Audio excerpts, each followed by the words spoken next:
You know, we all know that our nation is politically divided between conservatives and blithering snowflakes in the grip of an inchoate ideology that serves as a mask for their self-righteous emotionalism.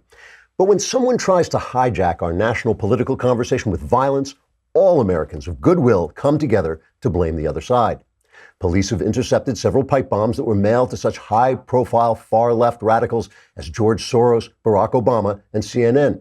The bombs came with the return address of Democrat Congresswoman and General Screechy Pants Debbie Wasserman Schultz. Now, of course, the police are searching for the culprit, but far be it from our elite political commentators to wait around for some working-class flatfoot to root out the actual doer before they start pontificating on how their political opponents are in some way to blame. Left-wing Professor Ludwig von Oefel, for instance, took time off from teaching his class on advanced progressive ideology at Harvard to pen an essay for the academic journal Intellectual Currents, which read in part, quote, "Orange man bad, orange man evil, orange man come and women weep and all the crops die. Racist orange man, racist Hitler, man is woman, black is white, white is bad, anti-gay racist orange man very white and bad like Hitler." Unquote.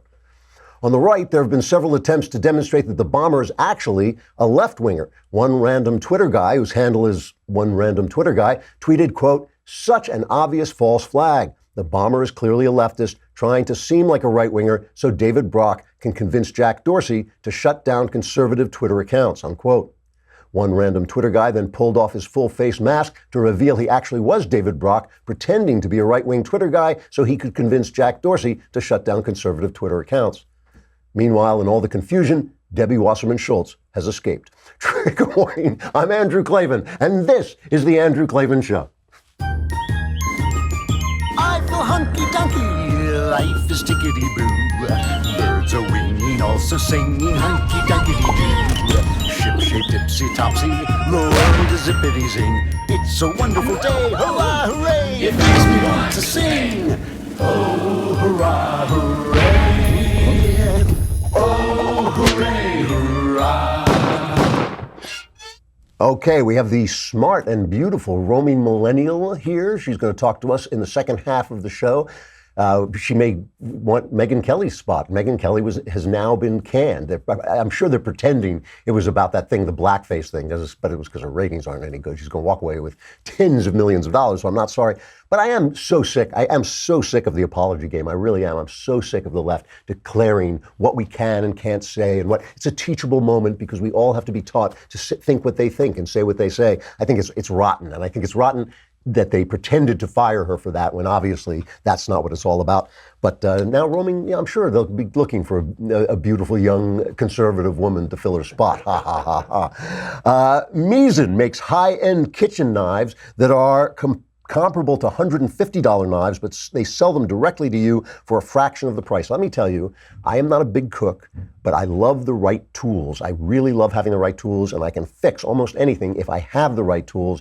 And when I do cook, because I make my own lunch and I make omelets and stuff like that, I love these knives. They are so good. Everybody who's come to the house and used them has immediately commented on them. Hey, great knife. And just like any other job, having the right tools can make all the difference.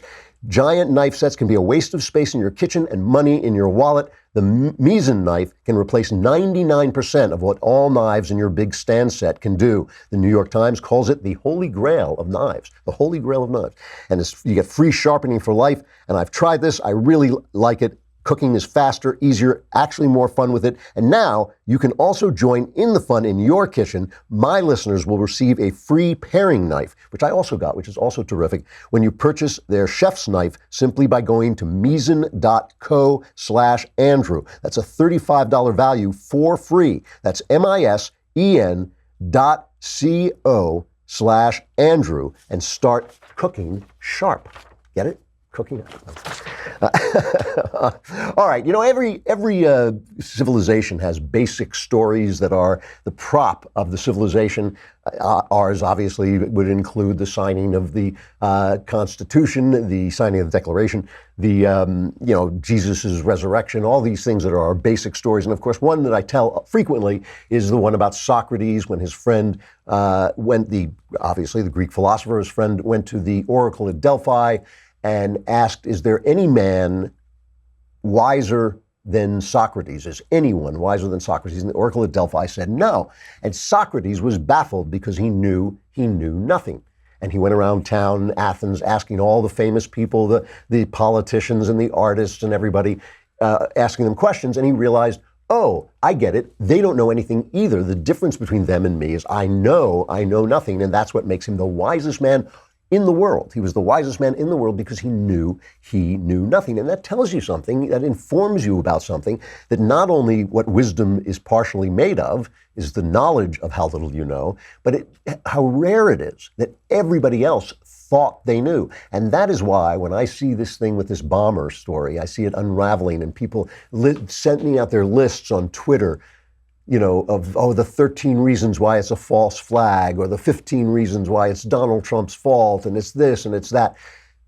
You don't know. The guy who is going to know and who's going to tell you, the guy who's going to make you know, his first name is going to be detective or maybe agent if he works for the FBI. That's who's going to figure it out. And these are the guys who are going to figure it out. It's not going to be, Anderson Cooper. It's not going to be some random guy on Twitter. That's the person who's going to tell us about the bomber. So we don't know that yet. I think we're going to find out soon because it sounded to me like they had a lot of evidence. I hope so. I think the guy should be put away. Obviously a terrorist, no matter who he's working for. So all we're yelling about in the aftermath of these bombs showing up at left-wing places, Barack Obama, CNN, John Brennan, I guess it was directed to at CNN. It was a little joke at radical left-wingers like CNN.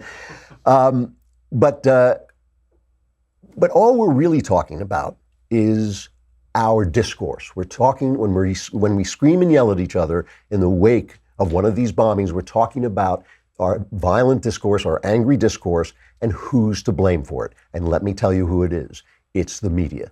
Donald Trump is blaming the media, and the media is going nuts because they say, oh no, it's all Donald Trump. It's all Donald Trump's fault. He's so mean. He says such mean things. He calls us the enemies of the people. Who do you think is to blame for this? As if Donald Trump dropped out of the sky into paradise, right? We were all sitting around. We all loved each other so much. And then Donald the Orange Man came from sky and appeared, and suddenly everyone angry. I mean, as if, are you kidding me? Are you kidding me? It's amazing to me that these clowns, these media clowns, don't know it's them, that they don't know what they've been doing for the past, I don't know how long it's been, 30 years, that everyone they disagree with is a racist, that every single thing, that we say, someone who's not one of them, not a liberal, not a left-winger, is like, you know what they remind me of? They keep calling us racist, sexist, homophobic. Your culture is bad. Your religion is lousy. Anybody who believes in your religion stinks. Oh, we're changing the rules today. Now homosexuality is fine. And if you don't think so, you're a hater. Now we're changing the rules, and men can be women and women can be men. It was in the New York Times science section ran a thing saying that men are women and women are men and all this nonsense. And if you don't believe that, you're a hater. Don't believe that the government should take over all of our energy because we're panicked about climate change. Oh my God, it's climate denial, just like the people who deny the Holocaust. They yell at you, they yell at you, they yell at you, and suddenly you say, oh yeah, here's Donald Trump. And it's like, oh, what was that? Where did that come from? Where did that come? They remind me of that little kid who hits his older brother, and he keeps smacking his older brother, and his older brother keeps saying, would you stop, would you stop, would you stop? Finally, after being punched 20 minutes, the older brother turns around and just smacks him, and the kid's like, you hit me, it's like, you sent Donald Trump, and now he's mean. So all of this, as far as the networks are concerned, and all of the news people, bombs showing up, they don't know who it is. They don't know if it's a false flag. They don't know, just like I don't know. They don't know if it's a left winger. They don't know if it's a right winger. They don't know what it is, but they know one thing. Donald Trump is to blame. It's only two networks. It's only ABC and NBC because CBS is actually better than these guys. Not totally good, but much better than these two. So here's a little montage from our friends at Newsbusters. We heard the president obviously call for unity today, calling the pipe bombs abhorrent. But it's going to lead to questions about the rhetoric, as I mentioned, we've been hearing in the country for some time now.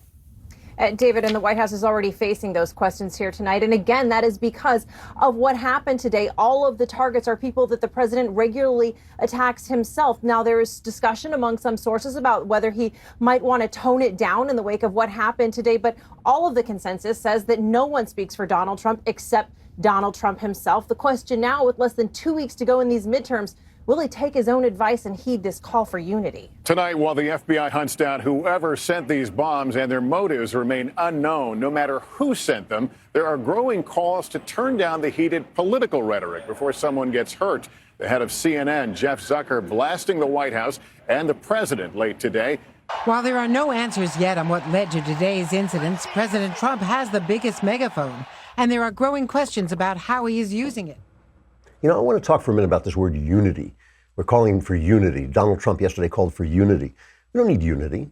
Why should we have unity? We don't agree on anything. Why should we have unity? We don't have to have unity. We just have to have unity on one thing, that we're allowed to disagree, and we should be treated fairly as we disagree. That's the only thing we have to be unified about. The only thing we have to be unified about is that these are political conversations. They get passionate, but we're not going to attack each other physically. We're not going to call each other names. We're not going to be rude and uncivil. That's the only thing we need unity about. I don't want everybody to come together. I hate when they talk about bipartisanship. How can I be bipartisan with somebody I disagree with? We can compromise with each other. We can come to agreements. We can make political arrangements that we have to make because people have power and we have power and they have power. All that's fine. The only thing we have to have unity about is that we're not going to kill each other. So who is it, again, who's chasing people out of restaurants? Who is it that's been, Donald Trump was not president when Ben Shapiro was fighting off like mobs of people trying to keep him from speaking on college campuses. Donald Trump, there was no Donald Trump then, They weren't, that happened before Donald Trump. And by the way, and it was happening to other people too. It was happening to anybody in any class who stood up for himself, who said what he had to say. So all of that stuff predated Donald Trump. And were there can you name any conservative who shut down a left-winger, who told a left-winger he couldn't speak? You can't. I'm even wondering, I don't want to get into conspiracies. I know there are bad people on both sides. That goes without question. But that thing where they were shouting at Nancy Pelosi the other day, and I said, well, that's wrong too. I don't even know if that was truly right-wingers. Because the one thing I do know is nobody on the right, including Donald Trump, is saying to people, go to restaurants, don't get in their faces, get in their faces. Nobody, when we talk about what you don't know, I told that story about what you don't know when Brett Kavanaugh was accused. I said, look, you don't know. If you don't know, you don't know. And who is it, there again, who is it who says when you don't like the Supreme Court justice, accuses them of sexual malfeasance? Not just him, but Clarence Thomas, not just Kavanaugh, but Clarence Thomas. And what did they accuse Robert Bork of? Smoking dope. He said, I smoked dope. And they said, well, we can't have a Supreme Court justice who breaks the law. Hey, this is the last week to get the Genucel sunspot corrector for free for sunspots, age spots, and even red inflamed patches. This could be yours for free with the purchase of Genucel. The brand new Genucel sunspot corrector boasts outstanding reviews. And I've been playing with this stuff too, and it really does. It kind of erases all these things that pop up when you get a little older. Maybe you've been out in the sun too much, and it really works well. This is the last week you can get this sunspot miracle free. Time is running out to take advantage of this offer. Watch your sunspots vanish and your bags and puffiness under your eyes. It just kind of sucks them out of there somehow.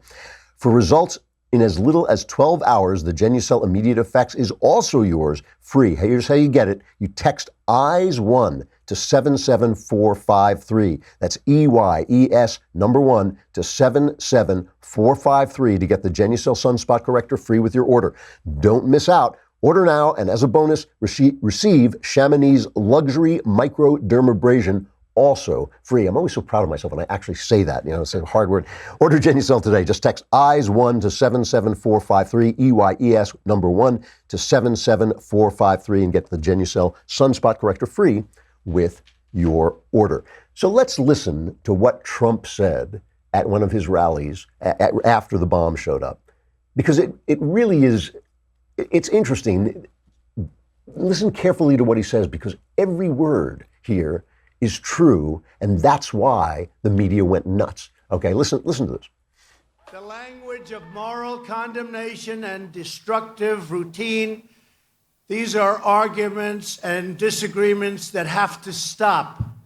No one should carelessly compare political opponents to historical villains, which is done often, it's done all the time. Got to stop. We should not mob people in public spaces or destroy public property.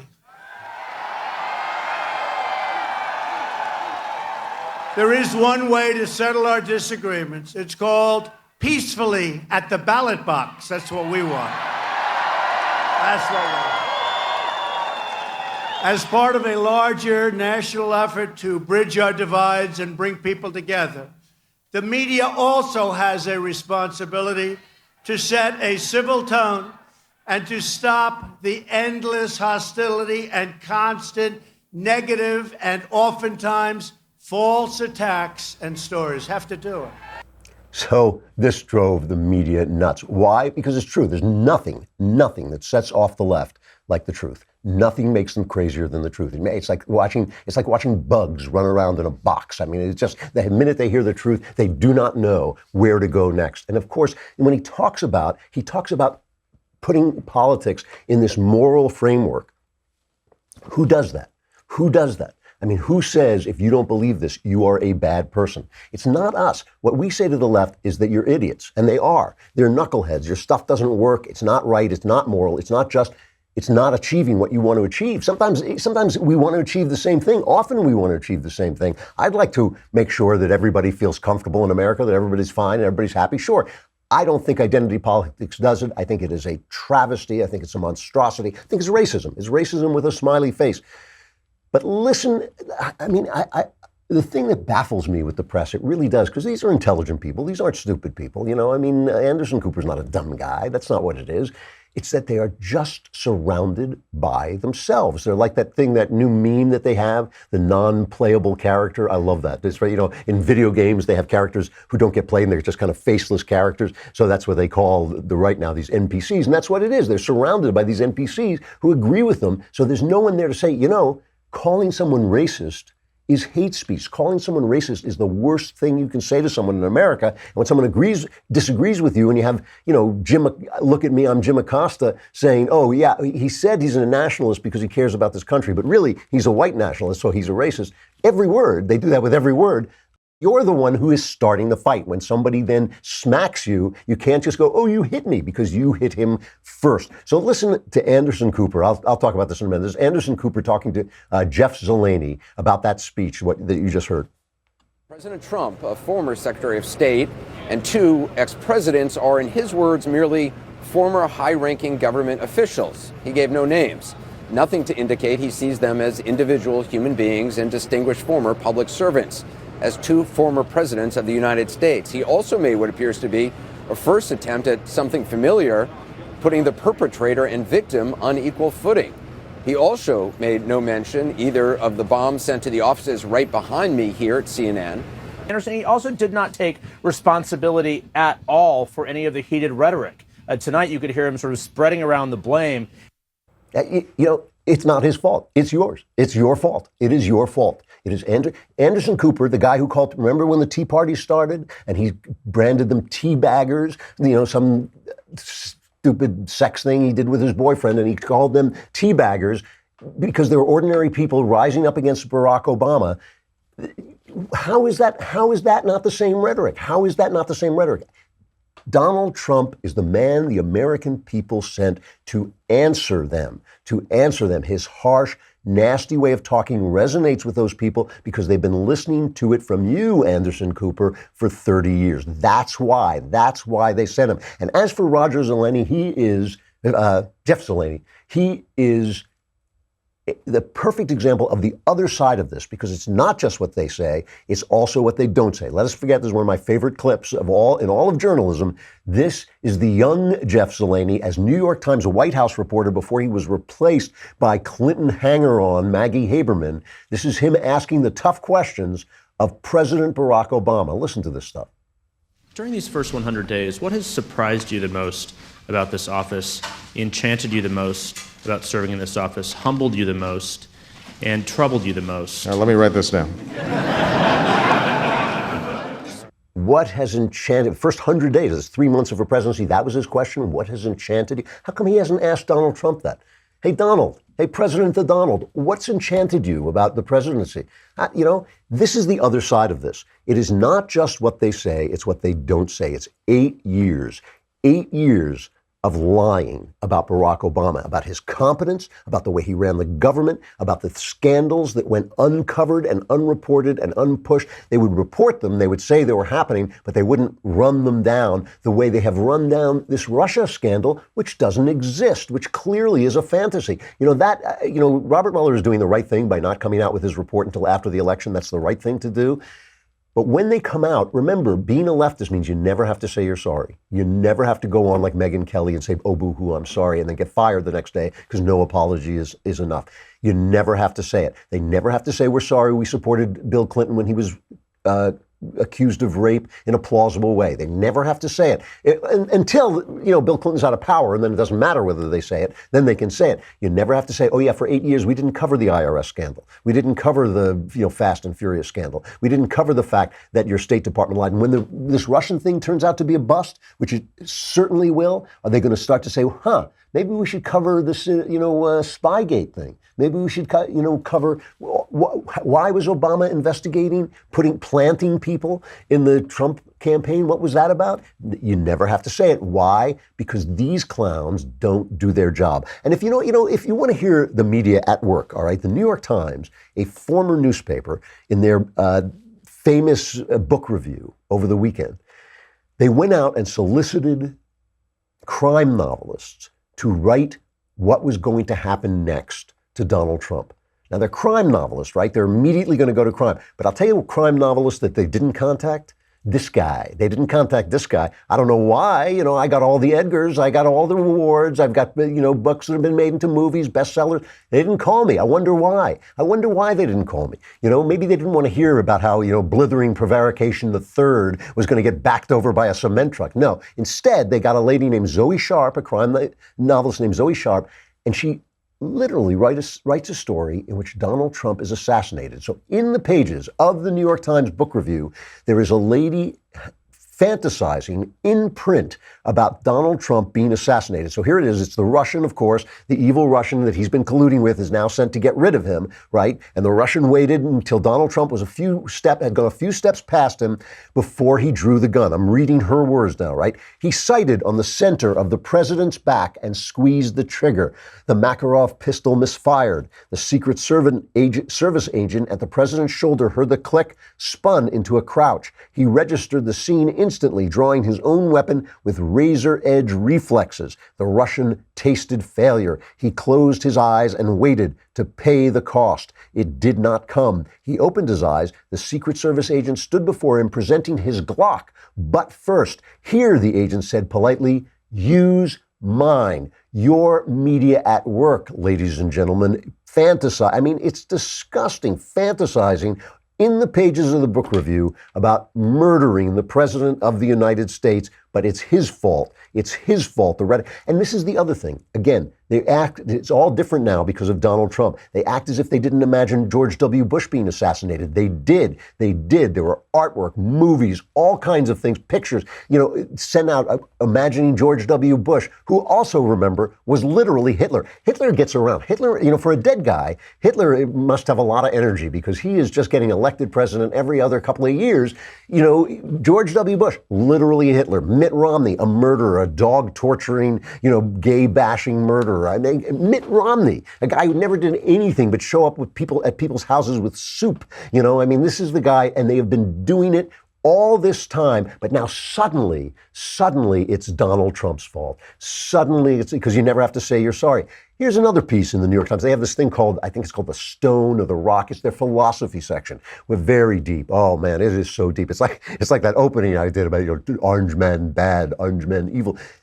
Here's a guy named George Yancey. He's a professor of philosophy at Emory University. Hashtag I am sexist, okay? This is unbelievable. I'm just talking about hatred. I'm just talking about ginning up hatred. If you are a woman reading this, I have failed you, he says. Through my silence and an uninterrogated collective misogyny, I have failed you. I have helped and continue to help perpetuate sexism. It's like these Stalin show trials. I know about how we hold onto forms of power that dehumanize you only to elevate our sense of masculinity. I recognize my silence as an act of violence. And you know, when people commit acts of violence, you have a right to strike back, right? So he's recognizing just being a man is an act of violence. For this, I sincerely apologize. Sorry, sorry, Professor Yancey, no apology is enough. You have to get on the Megyn Kelly train out of town. All right, now listen, I speak as an insider. In other words, he's a man. I know about what so many of us men think about women, the language we use, the sense of power that we garner through our sexual exploits, our catcalling and threatening. First of all, I'm sure Professor, what's his name, is out catcalling and threatening people. Our sexually objectifying gazes. Ooh, even when you look at a pretty girl, you are committing an act of violence. Our dehumanizing and despicable sexual gestures. And get this one, folks, our pornographic imaginations. Are you having a sexual fantasy? You are committing an act of sexist violence. Just being a man. This is not simply locker room banter. Well, yeah, it is. That's what he's describing, right? But a public display of unchecked bravado for which we often feel no shame. Well, he wants to put an end to that, right? This is your media. You stink. And, you know, this is your loving, caring, compassionate media. Of course they're to blame. Of course they're to blame. It's the New York Times. That used to be a newspaper. Of course they're to blame for the rhetoric. They've been doing this for decades now. You stink because you're a man. You stink because you're white. You stink because you're American. You stink because you're Christian. And you send Donald Trump as, oh, you hit me. You bet we did. You bet we did. And you're going to get a lot more of it. There's more to come. You know, Allie Beth Stuckey, who I had the pleasure of meeting, we were doing Ben's Sunday show on Fox. And she told me, I was very impressed. She's a very intelligent young lady, and I was very impressed with her. And then as we were walking out, she told me that she sometimes writes for the Babylon Bee, which has become, as I keep joking, the second best source of political satire in America. It really has become excellent. She put out her own Democrat campaign video where she just basically pretends to be a Democrat and she speaks the quiet parts out loud. Go find it because it's really funny, but we'll just play a minute of it here. Democrats are the party of equality, so much so that we insist upon unconditionally believing women and disbelieving men because, well, feminism. If you ask us to explain this logically, we will scream in your face and call you a misogynist. Republicans want to take away a woman's sacred right to choose to have her child decapitated inside the womb and torn apart limb by limb with forceps. Democrats celebrate the right to violently murder your child because we're compassionate. Democrats believe that women are powerful and independent. They are also helpless victims of the patriarchy who require government intervention to succeed. Any woman who disagrees with us on this is a self-hating, stupid bimbo. And you know, it's time someone was finally brave enough to say this. Republicans are racist. Democrats have the same positive message for minorities that we have for women. You're a victim, and you're useful to us. If you disagree, we'll insult your intelligence, but it's for your own good. Go watch the whole thing. That is the rhetoric that started it all. That is where it comes from. That's who they are. That's who the media is. They got no one. There's no one on their staff, no one of power on their staff who represents the rest of us. They only represent themselves. They have been cursing us, cursing everything we love, cursing everything we hold dear, our Bibles and our guns, the whole thing. They've been doing it for years and years and years, and now they're getting some of it back, and they don't like it. Congratulations. Too bad. We got Roaming Millennial coming up. We're going to stay on here so you can watch, but that's no reason not to subscribe. In fact, it's all the more reason you should feel guilty and subscribe. You subscribe for, it's a lousy $10 a month. For $100 a year, you get the entire year, and the Leftist Tears Tumblr subscription gets you Another Kingdom, which is coming, the new one, episode 4, I guess, will be available tomorrow for everybody. Is that right? Yes. I'm losing track a little bit, but episode 4, there are only 10 episodes of this one, so episode 4 will be available for everyone tomorrow. Monday, episode 5 will be available for subscribers. Subscribers get the shows. They can watch everything here. They can ask questions on all our shows through the mailbag, or just when we're on live, you can sometimes send us in questions. But we'll take a break for a minute, and then we will have Lauren Chen, Roaming Millennial.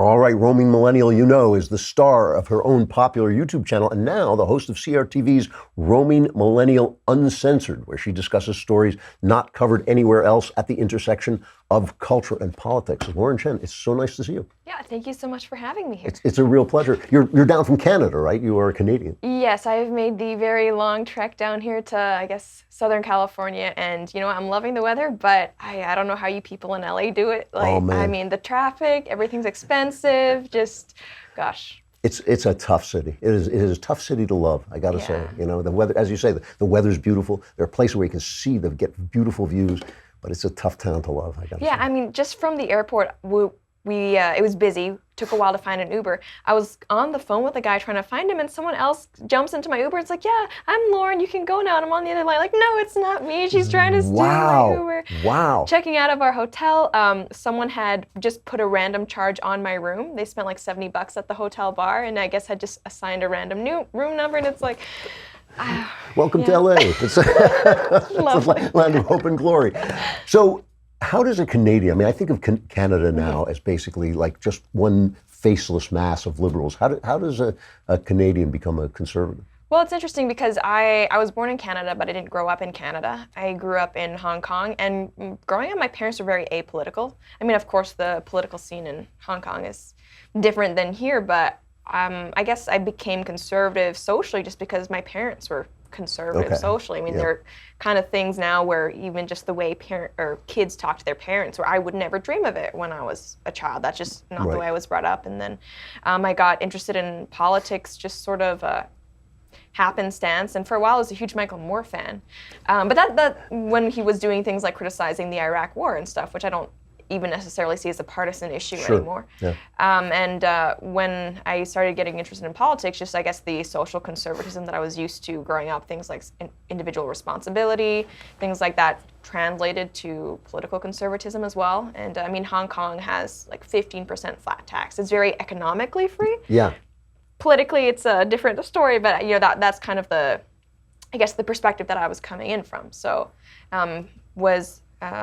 you know, a tween when I moved back to Canada, maybe 11, and I've only ever lived in Canada for about 6 years now, since I've spent almost as much time in the States as I have Canada. And I've got to say, I just avoid political conversations when I'm in Canada. I tell them I do makeup on YouTube. Like, I really don't talk about it.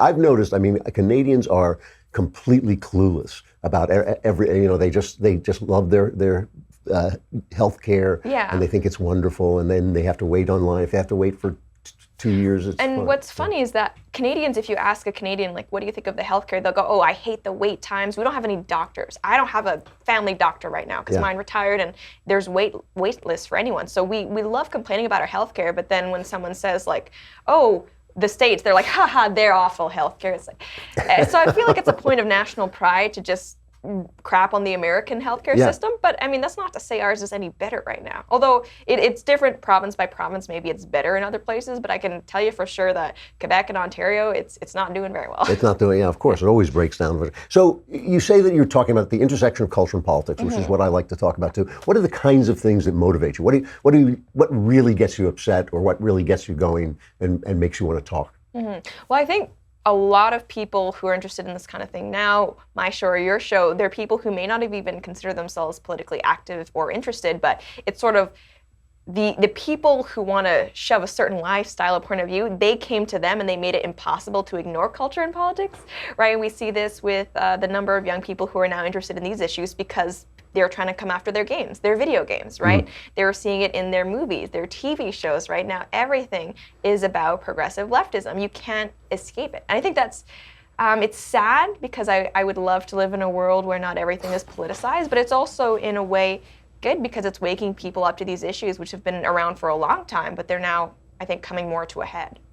Interesting. I mean, I've been a very vocal anti-feminist, and I can't help noticing that you're a girl. It's how I identify. Yeah, it's how you identify as a girl. And is my objectifying male gaze, is that disturbing you? I mean, do you feel that you are oppressed in any way as a woman? I mean, I know that being a woman has its difficulties, but I mean, being a woman has its difficulties. Being a man has its difficulties. Being tall, being short has its difficulties. I mean, you ask the gingers how they're doing, they'll say that they're often very impressed, which is, I mean, I perhaps have contributed to that in some way, but yeah, I don't feel like being a woman is this huge thing where, you know, everyone is out to pay me less than they would a man, or I don't know, sexually assault me surreptitiously in a work context. That's just not the way that I feel. And what's so interesting is that any time where I have felt uncomfortable being a female, where like I'm not safe or I am being objectified, it's been in the context of a liberal progressive person or area. Really? Right, because you know, I'm from a small town, I'm from the countryside. I as a woman can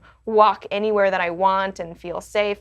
You know, all my family, friends and everything, we're all conservative, so no one would ever dream of saying something inappropriate. Everyone's like very like proper and stuff, but it's when I'm in a place like LA where I feel uncomfortable. Actually, one of my friends here, we were supposed to meet, and they're like, oh, where do you want to go? And I was like, oh, somewhere early, quiet. I don't go to bars. But they're like, oh, we have this person who's playing.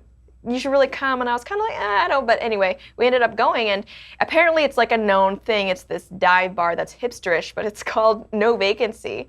And so I show up alone to a parking lot that's dark, and no one else is there. I go up to a weird quiet room, and I open the door to what I think is the entrance of a bar, and there's just a woman in her underwear lying on the bed. Yeah. It's apparently a gimmick that's supposed to look like a brothel. Oh, I get it. Okay. But as someone who didn't know that, it just looked like a brothel. You know, it does seem to me that women suffer more from that kind of culture than from anything else. Yeah. Yes, here, and that's the thing. And so I freaked out and left, and after my friend was like, oh no, it's just a gimmick, come back. And it's like, even then, I don't want to go. Like, I don't want to be at that bar. Yeah. So, and that's just not something that in my everyday life, not in LA, that I encounter though. But it's funny, the moments where I am uncomfortable come from the more liberal, progressive side of things. I think so much of this stuff I've heard, the Me Too stuff. Yeah, it's all Hollywood. They're all raping each other. I know, and it's all from people who were told that the old rules didn't count anymore, that the old morals didn't matter, and they could just kind of do whatever they wanted. I mean, we saw everyone was making fun of Mike Pence when he said that he doesn't go to dinner alone. Yeah. No one's making fun of Mike Pence now. Yes, he's not going to have any Me Too stories. Yeah. No, it's really strange. What do you make of now all this, the idea that men and women are actually not, they don't exist, they're not the only kinds of sexes there are or whatever? I mean, it's weird. There's this dichotomy, whereas men and women aren't real, gender is what you feel, it's anything and everything, but also the patriarchy and male oppression is ingrained in our society. So it's like, how do you reconcile both of those things? Because either it's immutable and doesn't matter, we can identify as whatever we want, it's all just a social construct, or the men as a group have been oppressing us women, right? So like, what if one of the males on a board, I think it's California, recently passed that certain number of shareholders or board members need to be female. What if one of those men now decides to identify as a woman? Then what do you do with all of your diversity quotas then? Boy, I didn't even think of that. That's a really good point. Right, well, what do you do? Yeah. It's internally inconsistent. That's great. Somebody should do that just for the fun of it, just to get the lawsuit going. That's really true. You outed yourself, I don't know, about 6 months, a year ago as a Christian. Yes. Now, in your audience, which is obviously going to be a young audience, does that make you a real outsider? Yes, and especially, I mean, I'm on CRTV now, which is amazing, but I have noticed there's a difference between sort of the CRTV audience and the general YouTube audience that I have. The general YouTube audience that I have is I would say, majority not Christians. Not Christian. So that's really interesting for me, and especially on the show, we've started to talk more and more about Christianity. Michael Knowles, when I had him on, we discussed just entirely Christianity. And that's something that as I get older, the more I see that if we each had our own lives in check, maybe all this political stuff wouldn't matter. So I'm actually focusing more on stuff like Christianity because I see it as more important. But I do notice that, in the YouTube setting, I'm one of the only people who's talking about something like Christianity when it comes to social issues or political issues. And I recently went to this big YouTube convention of speakers who talk about politics on YouTube. I was literally the only Christian. I'm sorry, me and my fiance were the only Christians. So it's a strange situation to be in. Do you get a lot of hate or just disagreement? I mean, I think for the most part, it's mainly just disagreement. People who are like, they disagree with me, and that's fine, would love to be able to talk to them about it, because I didn't start out as a Christian. I was kind of raised Christmas, Easter, Catholic, but then went through my angsty atheist period and then didn't become born again until later. So I would love to talk to them about it. Most people are respectful, but you do have like the fedora tipping atheists. It's like, I don't know. Like, but did you know that Christmas was actually pagan? It's like, oh, really? Tell me more about this. I hadn't heard of the entire history of Christianity, and yeah. Is there anything? Well, I have two last questions. One is there anything that feminism offers you that simple freedom doesn't offer you? No, and that's, I mean, not that I can think of right now. And actually, the funny thing is that when it comes to things like feminism, to me, I appreciate freedom very much so, but that's not exclusive to feminism. I think it's actually the antithesis of feminism currently. But I think our culture, when it comes to gender relations, needs to focus a little bit less on freedom when we're about working together, right? I mean, because so much of feminism now is like, you don't have to have a husband, you don't have to have children, like you're free not to do that. It's like, you should be free not to do that, but maybe you still should. So I think we need to focus a little bit more on that, which maybe isn't conducive to social liberalism, but it's what makes people happy. It's what makes women most happy statistically. I can't help noticing that, I know, yeah. So my last question, is there anything about Canada that is better than here? You're allowed to say. I'm in LA right now, so I'm just trying to put the mindset outside of LA. We don't have the crime that you do. Yeah, anywhere, which even is nice. Even in the big city. I mean, I'm not from Toronto. I avoid it at all costs. Same thing with Vancouver, but just all in all, Canada is safer than the U.S. At the aggregate, which is nice. Of course, we don't have the the immigration and demographic issues that you do. So. And it's funny. Everybody talks about how nice Canadians are, but that's because they're on the coast. Once you move off the coast, Americans are the nicest people in the world. Yeah, no, that's absolutely true. Actually, my fiance and I were commenting on how much nicer Americans are than where we live in Quebec, where they're like French Canadians, so they're not the nicest people. No, that's where Crowder comes from. Americans are very friendly people. Sure. Lovely. All right, Roaming Millennial, congratulations on your show, and I appreciate you coming on. I'll talk to you again. For sure. Thank you so much. Okay. Stuff I like.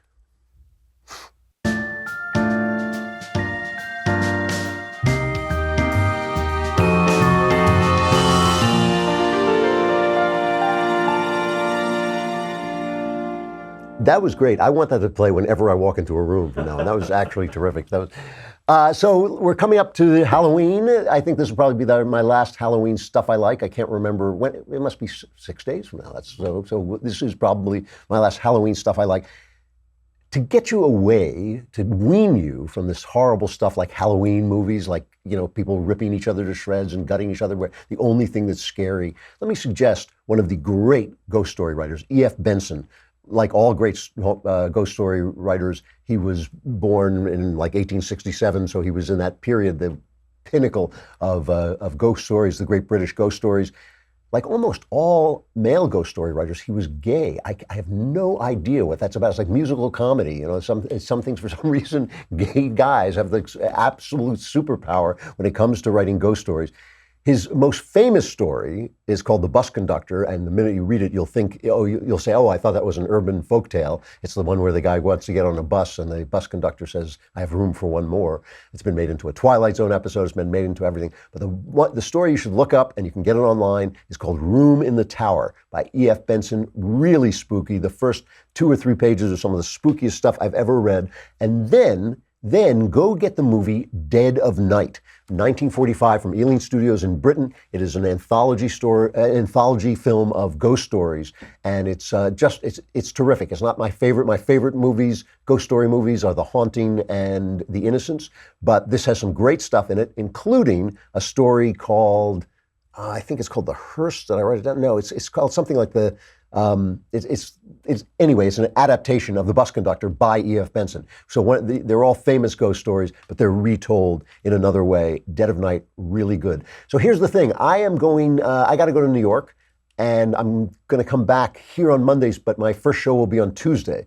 So I'll go from Tuesday to Friday instead of Monday to Thursday. It'll be a slightly longer Klavanless weekend, I know, so God only knows what catastrophes will befall you, but you will have another kingdom to keep you warm, and survivors can gather here on Tuesday. I'm Andrew Klavan, and this is The Andrew Klavan Show.